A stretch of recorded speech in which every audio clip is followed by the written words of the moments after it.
If you think Ruth's midnight visit to Boaz was a Hallmark romance moment with soft music and accidental handholding, I've got bad news for you.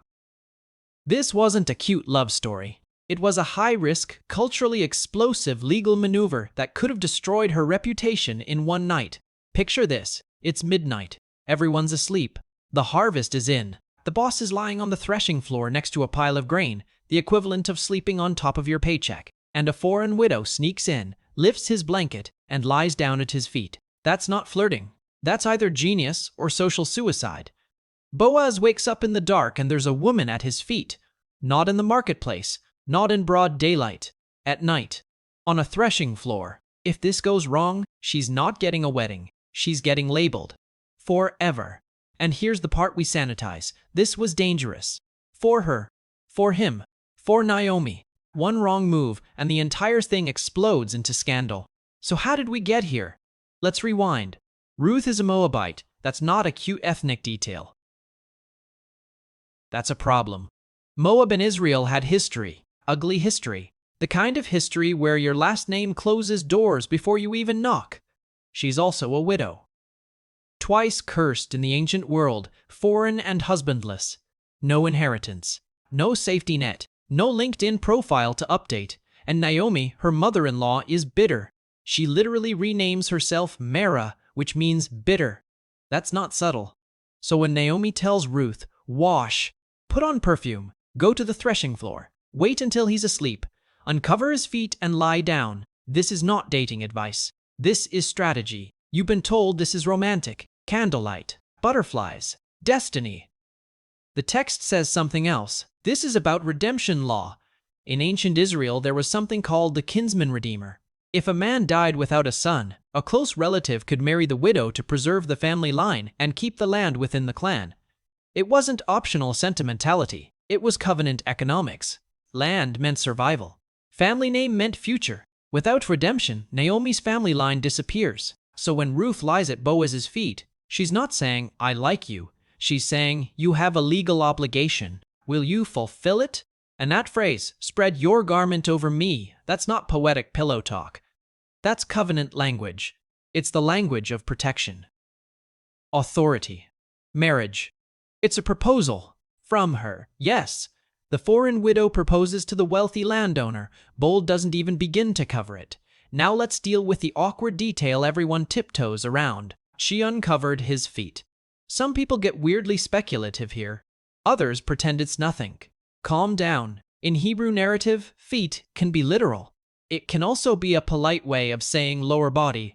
But here's the key. The text never implies sexual activity. In fact, it goes out of its way to say Boaz praises her character. If this were seduction, the author wouldn't highlight integrity. The whole point is restraint. Ruth risks looking immoral in order to pursue something righteous. Let that sit for a second. She's willing to step into a moment that could be misunderstood, because obedience sometimes looks reckless to people who don't understand covenant. Boaz's response is fascinating. He doesn't panic. He doesn't take advantage. He doesn't say, well, you're here, might as well. He blesses her. He calls her a woman of noble character. Same Hebrew phrase used later to describe the ideal wife in Proverbs 31. In other words, midnight on a threshing floor doesn't define her. Her covenant loyalty does. And here's the twist you probably missed, Boaz says. There is a redeemer nearer than I. Translation? There's another guy with first rights. So even now, Ruth's plan could fail. She risked everything, and it might not work. That's the tension we skip when we turn this into a wedding Pinterest board.